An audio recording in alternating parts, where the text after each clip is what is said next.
స్వస్తిక్ multi speciality hospital Karimnagar లో చికిత్స ఏదైనా అత్యవసర వైద్య సేవలు వెంటనే 24 hours అందరికీ అందుబాటులో వైద్యం. Swastik multi speciality hospital Karimnagar civil hospital opposite. Welcome to Suman TV. తెలంగాణలో రైతు రుణమాఫీ పైన రాజకీయ దుమారం కొనసాగుతోంది. రైతు రుణమాఫీకి మాజీ మంత్రి హరీష్ రావు రాజీనామాకి ఒక పొలిటికల్ లింక్ ఉంది. ఎందుకంటే ఎంపీ ఎలక్షన్ల సమయంలో సీఎం రేవంత్ రెడ్డికి హరీష్ రావు ఒక సవాల్ విసిరారు. ఆగస్టు 15వ తేదీలోపు రైతులకి 2 లక్షల రూపాయల రుణమాఫీ చేస్తే నేను తన ఎమ్మెల్యే పదవికి రాజీనామా చేస్తానని. నిన్న ఆగస్టు 15వ తేదీ గవర్నమెంట్ అనుకున్నట్టుగానే 2 లక్షల వరకు బ్యాంకులో రుణాలున్న రైతులందరికీ రుణమాఫీ చేసింది. రుణమాఫీ చేసిన సందర్భంలో వైరాలో జరిగిన సభలో రేవంత్ రెడ్డి నేరుగా హరీష్ రావుకి సవాల్ విసిరారు. రాజీనామా చేస్తావా లేదా అని చెప్పేసి. ఆనాడు హరీష్ రావు సవాలు విసిరిండు, మీరు రైతు రుణమాఫీ చెయ్యండి, నేను సిద్దిపేట ఎమ్మెల్యేకు రాజీనామా చేస్తా, మళ్ళా ఎన్నికల్లో పోటీ చెయ్యనని.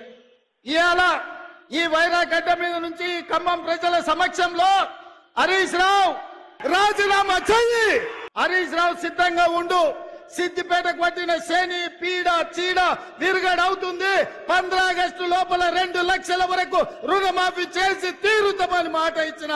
అయితే ఇక్కడ ఒక హరీష్ రావు చాలా స్పష్టంగా రేవంత్ రెడ్డికి సమాధానం చెబుతూ, రుణమాఫీ పేరుతో రేవంత్ రెడ్డి రైతుల్ని మోసం చేశాడు తప్ప ఎక్కడా రైతుని సాటిస్ఫై చేసే విధంగా రుణమాఫీ లేదు, ఇది పచ్చి మోసం అని చెప్పేసి కౌంటర్ ఇచ్చారు హరీష్ రావు.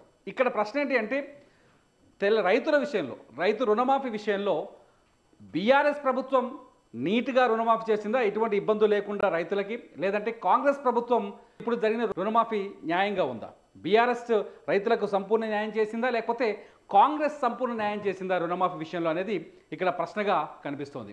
చాలా స్పష్టంగా అర్థం చేసుకోవచ్చు. బీఆర్ఎస్ ప్రభుత్వం గతంలో రైతులకి రుణమాఫీ చేస్తామని చెప్పింది 1 లక్ష రూపాయల వరకు అప్పున్న రైతులకి. అంటే 1 లక్ష రూపాయల వరకు బ్యాంకులో ఎవరికైతే లోన్ ఉంటుందో, 1 లక్షకు మించున్నా సరే 1 లక్ష రూపాయల వరకు మేము రుణమాఫీ చేస్తామని చెప్పింది. ఒక్క దఫా మాత్రం చేయలేదు. బీఆర్ఎస్ ఫస్ట్ 25,000 చేసింది, మొదటి దఫాలో 25,000 వరకు లోన్ వాళ్ళకి చేసింది. ఆ తర్వాత 50,000 వరకు లోన్ ఉన్నోళ్ళకు, బ్యాంకుల అప్పు ఉన్నోళ్ళకి రుణమాఫీ చేసింది. ఆ తర్వాత 75,000, ఆ తర్వాత 1 లక్ష. ఈ 4 దఫాల్ని 5 ఏళ్ళు పొడిగించింది. ఈ 4 దఫాల్ని 5 ఏళ్ళు లాగింది. 5 ఏళ్ళు లాగడం వల్ల ఏం చేసిందంటే రైతులు రుణమాఫీ అయితే కదా, ఎలక్షన్స్ ముందు ఇచ్చిన హామీ కాబట్టి ఆటోమేటిక్గా బీఆర్ఎస్ని నమ్మారు. ఎందుకంటే అప్పటికే కేసీఆర్ ముఖ్యమంత్రి అయ్యారు, ఒక 4.5 సంవత్సరాలు పరిపాలించారు, మరో 5 సంవత్సరాల కోసం అధికారాన్ని అడిగారు. ఈ సందర్భంలోనే రుణమాఫీ హామీ ఇచ్చారు. అయితే ఈ రుణమాఫీ విషయంలో బీఆర్ఎస్ ప్రభుత్వం 4.5 ఏళ్ళు లాగటం వల్ల చాలామంది రైతులు వడ్డీలు, బ్యాంకులో ఏదైతే అప్పు ఉందో ఆ అప్పుకి వీళ్ళు ఇచ్చిన మాఫీ వడ్డీలకి ఈక్వల్ అయింది. దీంతో రుణమాఫీ, బీఆర్ఎస్ హయాంలో జరిగిన రుణమాఫీ ఫెయిల్ అయిందని ఒక ప్రచారం జరిగింది. ఈ నేపథ్యంలోనే కాంగ్రెస్ పార్టీ ఈసారి ఎన్నికల ప్రచారంలో చాలా స్పష్టంగా హామీ ఇచ్చింది. ప్రతి రైతుకు 2 లక్షల వరకు రుణమాఫీ చేస్తామని చెప్పింది. అయితే బీఆర్ఎస్ రుణమాఫీకి కాంగ్రెస్ రుణమాఫీకి తేడా ఏంటి? నిన్న హరీష్ రావు మాట్లాడుతూ చాలా స్పష్టంగా చెప్పారు. ఏం చెప్పారంటే, మేము 1 లక్ష రూపాయలు రుణమాఫీ చేస్తేనే 35 లక్షల మంది రైతులకు 17,000 కోట్ల ఖర్చు అయింది. ఇప్పుడు మీరు 22 లక్షల మంది రైతులకు రుణమాఫీ చేశారు, ఆ రుణమాఫీ మొత్తం ఖర్చు కేవలం 17,869 కోట్లు ఎట్లయితుందని ప్రశ్నిస్తున్నారు. అవును, ఈ ప్రశ్నలో ఒక అర్థం ఉంది. ఎందుకంటే బీఆర్ఎస్ ఒక్కొక్క రైతుకి దాదాపు రాష్ట్రంలో 35 లక్షలకు పైగా రైతులు ఉన్నారు, దాదాపు 70 లక్షలకు పైగా పాస్ పుస్తకాలు ఉన్నాయి. పాస్ పుస్తకాలు వేరు, ఇక్కడ రైతుల సంఖ్య వేరు. సో 35 లక్షల మంది రైతులకి రుణమాఫీ చేస్తే అప్పట్లో 17,000 కోట్లు అయ్యాయి. ఇప్పుడు 22 లక్షల మందికి, అది 1 లక్ష రూపాయల చొప్పున, ఇప్పుడు 22 లక్షల మందికి రైతులకు రుణమాఫీ చేస్తే 17,869 కోట్లు అయినాయి. ఇది పచ్చి మోసం, చాలామంది రైతులకు రుణమాఫీ చేయలేదని చెప్పేసి హరీష్ రావు చెప్పుకొచ్చారు. దీంతో ఎవరు న్యాయం చేశారు రైతులకు అనేది ఇప్పుడు ప్రశ్నగా మారింది. అయితే ఇక్కడ చిన్న లాజిక్ ఒకటి ఉంది. 1 లక్ష రూపాయల వరకు రుణమాఫీ చేసింది బీఆర్ఎస్ ప్రభుత్వం, 1 లక్ష రూపాయల వరకు రుణమాఫీ చేసింది, అది 17,000 కోట్లు అయింది. కానీ బీఆర్ఎస్ చేసిన రుణమాఫీలో టైం బౌండ్ లేదు. అప్పుడు మనకు అర్థమైంది ఏంటంటే, రైతులను అడిగినా తెలుస్తుంది, ఇది బ్యాంకులో పోయినా ఎంక్వైరీ చేస్తే తెలుస్తుంది, టైం బౌండ్ లేదు. కానీ కాంగ్రెస్ చేసిన రుణమాఫీలో టైం బౌండ్ ఉంది. కాంగ్రెస్ చాలా స్పష్టంగా చెప్పింది, 12 తారీఖు డిసెంబర్ 2018 నుంచి 9 తారీఖు డిసెంబర్ 2023 వరకు ఈ గ్యాప్లో అప్పులు తీసుకున్న వాళ్ళకి కానీ, లేకపోతే పాత అప్పుని రెన్యువల్ చేసుకున్న వాళ్ళకి కానీ రుణమాఫీ చేస్తానని చెప్పింది. కానీ బీఆర్ఎస్ అలా చెప్పలే. మీకు అప్పటి వరకు బ్యాంకులో ఎంత అప్పు ఉందో అంత అప్పు వరకు 1 లక్ష రూపాయలు, ఆ మొత్తం అప్పులో 1 లక్ష రూపాయల వరకు మేము రుణమాఫీ చేస్తానని చెప్పింది.